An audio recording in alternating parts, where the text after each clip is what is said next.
Hi hello welcome to N9 media.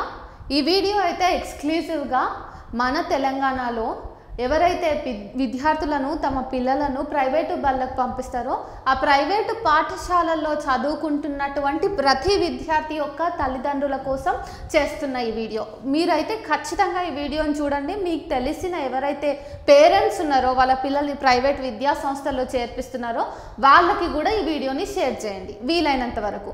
ఎందుకంటే private విద్యా సంస్థలు ఫక్తు వ్యాపారం చేస్తున్నాయి తప్పిస్తే నాణ్యమైన విద్యను అయితే చాలా వరకు అందించట్లేదు।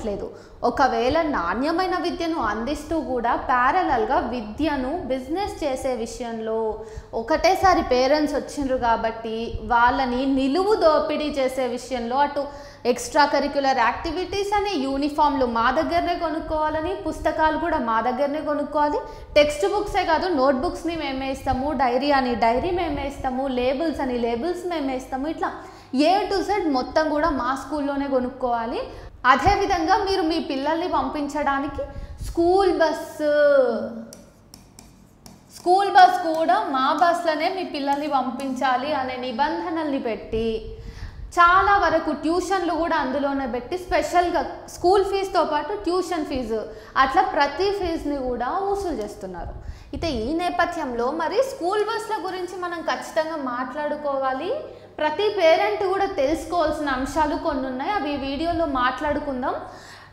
స్కూల్ బస్ అనేది మన పిల్లలకు ఎంత అవసరము, ఓకే పొద్దున్నే వెళ్ళాలి రావాలి, అదే స్కూల్ బస్లో అయితే ఫ్రెండ్స్తో పాటు స్కూల్కి వెళ్ళి వస్తారు, మనం కూడా పని కట్టుకొని పిల్లల్ని స్కూల్లో డ్రాప్ చేసే పని తప్పుతుంది అని చెప్పేసి పేరెంట్స్ అందరు కూడా స్కూల్ వెహికల్లోనే పిల్లల్ని పంపించడానికి మొగ్గు చూపిస్తున్నారు।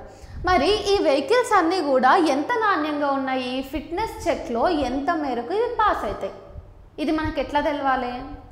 కోర్స్ మన మేనేజ్మెంట్ దగ్గరికి వెళ్ళి క్వశ్చన్ చేస్తే లేదు మేము అన్నీ ఫాలో అవుతున్నాము, గవర్నమెంట్ ఏదైతే రూల్స్ అండ్ రెగ్యులేషన్స్ పెట్టిందో ఆ నిబంధనలు అన్నీ మేము ఫాలో అవుతున్నాము అనే చెప్పుకుంటారు। ఇక ఈ విషయంలో ప్రభుత్వ పనితీరును కూడా మనము ఒకసారి చూసినట్టయితే వాళ్ళు కూడా చాలా వరకు ప్రైవేటు యాజమాన్యాలతో కుమ్మక్కయి లేదంటే ప్రైవేటు బళ్ళ మీద నిర్లక్ష్యం చూపిస్తూ పట్టించుకోకుండా వదిలేస్తున్నారు। ఇందులో మొత్తానికి నష్టపోయేది ఎవరు అంటే లక్షలు ఫీజులు పోసి పిల్లల్ని పంపిస్తున్న పేరెంట్సే ఈ విషయంలో కూడా నష్టపోతున్నారు। రేపనాడు బస్సుకి ఏమైనా అయినా పిల్లలకే నష్టం, పిల్లలకి నష్టం అయితే తల్లిదండ్రులు బ్రతకలేరు, ఇవన్నీ ఇష్యూస్ ఉన్నాయి। అయితే కొన్ని రూల్స్ అండ్ రెగ్యులేషన్స్ ఉన్నాయి। మెయిన్గా ఫస్ట్ స్టాటిస్టిక్స్ చూసుకున్నట్టయితే మన తెలంగాణలో 15,000 12,000 నుంచి 17,000 ధరకి బస్ ఫీజు అనేది వీళ్ళు వసూలు చేస్తున్నారు ప్రతి విద్యార్థితోటి। అంటే సగటు 12,000 నుంచి 17,000 వరకు మనం బస్ ఫీజు వెహికల్ ఫీజు అనేసి కడుతున్నాం పిల్లలకి అప్ అండ్ డౌన్ కోసం। అయితే ఇంతింత ఫీజు వసూలు చేస్తున్నప్పుడు సేఫ్టీ మెజర్స్ ఎంత మేర తీసుకుంటున్నారు అన్నది చెక్ చేయాలంటే ముందసలు మన ప్రభుత్వము ప్రైవేట్ యాజమాన్యాల మీద పెట్టిన నిబంధనలు ఏంటి అన్నది మనం తెలుసుకోవాలి। ఇవన్నీ మనం తెలుసుకోగలిగితేనే వీటికి సంబంధించిన ప్రశ్నలు మేనేజ్మెంట్లను అడిగి మనం వాళ్ళని క్వశ్చన్ చేసి నిజంగా మీరు ఇన్ని ఫాలో అవుతున్నారా లేదా, మా పిల్లల్ని మీ దగ్గర పంపించాలా లేదా అన్నది కూడా డిసైడ్ అవుతాం। సో ఈ వీడియోలో అదే చూద్దాము। బేసిక్గా థింగ్ ఏంటంటే ఏ బస్ అయినా కానీ 15 సంవత్సరాల వయస్సు నిండినట్టయితే అది స్కూల్ వాహనాలుగా పనికిరాదు పిల్లలని ఎక్కించుకొని పోవడానికి। అంతేకాకుండా ప్రతి 6 నెలలకు ఒకసారి బస్సుని టెస్ట్ చేపియాలి, ప్రతి సంవత్సరంకి ఒకసారి బస్సుని చెక్ చేసి, అంటే ఈ చెక్ కూడా రవాణా సంస్థనే చెక్ చేసి శాఖ చెక్ చేసి బస్సు బాగుందా లేదా పనితీరు అన్నది చూసి మాత్రమే ఆ పాఠశాలకి పర్మిషన్ ఇవ్వాల్సి ఉంటుంది। అంతేకాకుండా మళ్ళీ 60 సంవత్సరాల పైన ఉన్న వృద్ధులు బస్ డ్రైవర్ల లాగా పనికిరారు, దాంతోపాటు వాళ్ళు డ్రైవింగ్లో నిష్ణాతులై ఉండాలి, ఇంకా వాళ్ళ ఫిట్నెస్ చెకప్ కూడా రెగ్యులర్గా జరగాలి।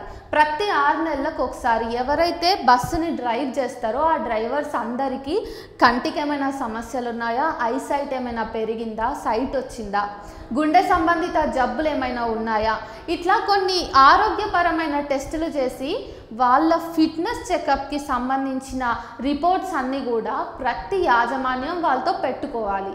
ఇది ప్రభుత్వం మనకిస్తున్న నిబంధనల్లో ఒక్కటన్నమాట.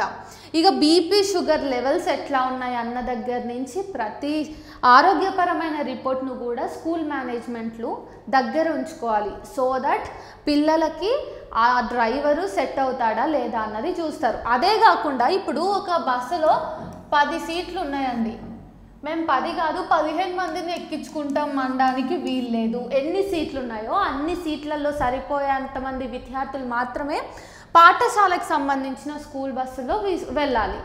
దాంతోపాటు బస్సులో ఉండే విండోస్ ఏవైతే ఉంటాయో ఆ విండోస్లోంచి పిల్లలు చేతులు తల బయటకి పెట్టకుండా కావలసిన రైలింగ్ మొత్తం నీట్గా చేయించాలి కంప్లీట్గా. దాంతోపాటు బస్సు మొత్తానికి కూడా ఎల్లో పెయింట్ వేయించి ఎల్లో కలర్ పెయింట్ వేయాలి. ముందు భాగంలోనేమో వైట్ పెయింట్ వేయాలి, వెనుక భాగంలోనేమో రెడ్ కలర్ పెయింట్ వేయాలి. దాంతోపాటు ఈ వ్యాన్ ఈ బస్సు ఏ స్కూల్కి సంబంధించింది ఆ స్కూల్ పేరు ఇంకా దాని నెంబర్ కూడా పెద్ద పెద్ద అక్షరాలతో వేయడంతో పాటు ఇది స్కూల్ బస్సు అంటే ఈ బస్సులో మొత్తం స్కూల్ పిల్లలే ఉంటున్నారు, విద్యార్థులే ఉంటున్నారు అని సూచించడానికి ఆ బస్సు మీద విద్యార్థులని సూచించే స్టిక్కర్స్ కూడా అతికించాలి. అయితే ముందు భాగమేమో వైట్ కలర్, వెనక భాగమేమో రెడ్ కలర్ వేయాలన్నాం కదా, అది రేడియం స్టిక్కర్స్తో వేయాల్సి ఉంటుంది. సో దట్ వెనుకొస్తున్న వాహనాలు ఇది ఒక స్కూల్ బస్ అని చెప్పేసి జాగ్రత్తగా వాళ్ళు అలర్ట్ అయ్యే అవకాశం ఉంటుంది. కాబట్టి ప్రభుత్వం ఈ నిబంధనను పెట్టింది. ఇంకా దాంతోపాటు మనం చూసుకోవాల్సింది ఏంటంటే ప్రతి బస్లో ఫస్ట్ ఎయిడ్ బాక్స్ ఉందా అన్నది చూసుకోవాలి. దీంతో పాటు మనం ఇంకా చూసుకోవాల్సింది ఏంటంటే ఫైర్ యాక్సిడెంట్ని నివారించడానికి ఎగ్జాస్టర్లు ఉన్నాయా లేవా. ప్రతి బస్సులో ఎగ్జాస్టర్స్ ఉంటే ఓకే, ఎగ్జాస్టర్స్ లేకపోతే ఇమ్మీడియట్గా మనం స్కూల్ యాజమాన్యానికి కంప్లైంట్ ఇవ్వాలి.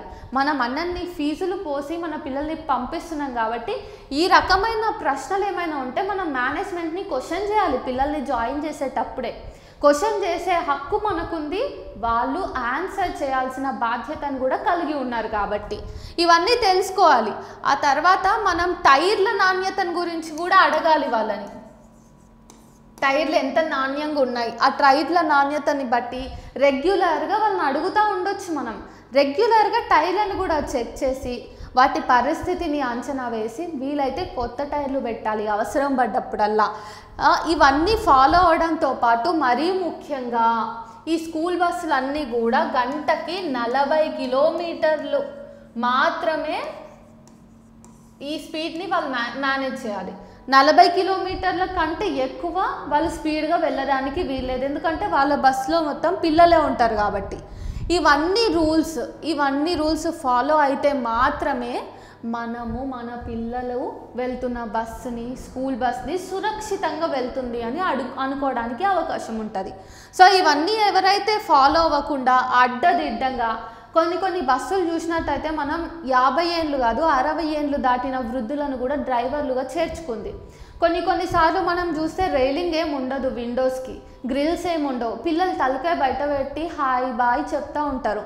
మనం నార్మల్గా రోడ్డు మీద వెళ్తున్నప్పుడు చూసినట్టయితే స్కూల్ బస్సుల్లోంచి పిల్లలు తల చేతులు బయట పెట్టి ప్యాసింజర్స్ పక్కన వెళ్తున్న వాళ్ళు ఎవరైతే ఉంటారో వాళ్ళ దగ్గర మాట్లాడాలని ట్రై చేస్తారు. ఇది చాలా రిస్క్ కదా, ఎంత డేంజర్ ఇదంతా. పిల్లల లైఫ్లు మొత్తం ఇక్కడ ఒక బస్సులో డిపెండ్ అయి ఉన్నప్పుడు ఒక 40 మంది పిల్లలు ఆ బస్సులో వెళ్తుంటే ఆ 40 మందిని జాగ్రత్తగా సురక్షితంగా తీసుకొని రావాల్సిన బాధ్యత కూడా పాఠశాల యజమాన్యాలదే కదా. సో అది కూడా మనం చూసుకుంటూ ఇవన్నిటిని ఫాలో అవుతున్నాయా లేదా అన్నది చూడాలి. అయితే రెగ్యులర్గా ప్రతి అకాడమిక్ ఇయర్ కూడా మన రవాణా శాఖ ప్రతి ప్రైవేట్ స్కూల్కి వెళ్ళి అక్కడ బస్సెస్ యొక్క ఫిట్నెస్ చెక్ చేయాలి, ఆ రిపోర్ట్స్ని గ్యాదర్ చేయాలి. ఒకవేళ ఏదైనా తిరకాసు ఉంటే వాళ్ళు వెంటనే ఆ స్కూల్స్కి ఆ వెహికల్స్కి పర్మిషన్ కట్ చేసేయాల్సి ఉంటుంది.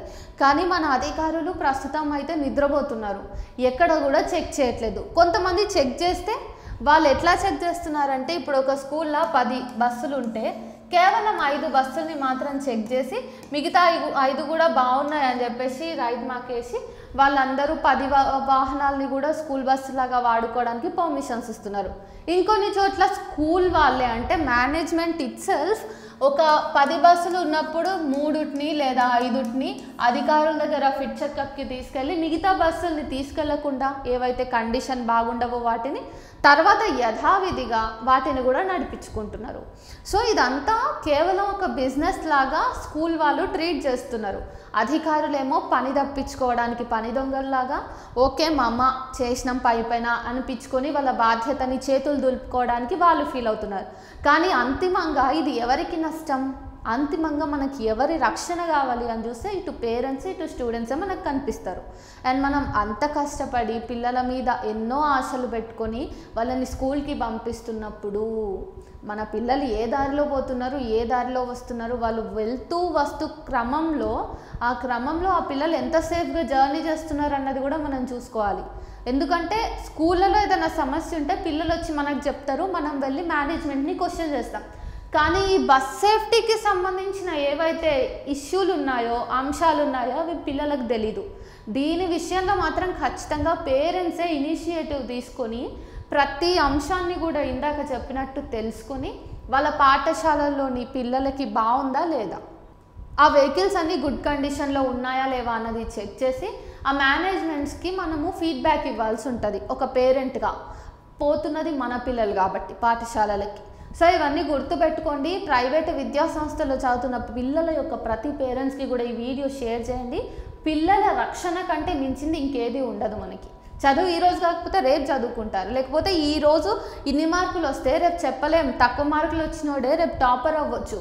కానీ ఏం అవ్వాలన్నా, తక్కువ మార్కులు రావాలన్నా ఎక్కువ మార్కులు రావాలన్నా టాపర్గా బైక్ కొట్టాలన్నా కానీ ఫస్ట్ పిల్లలు హెల్తీగా హ్యాపీగా ఉండడం ముఖ్యం.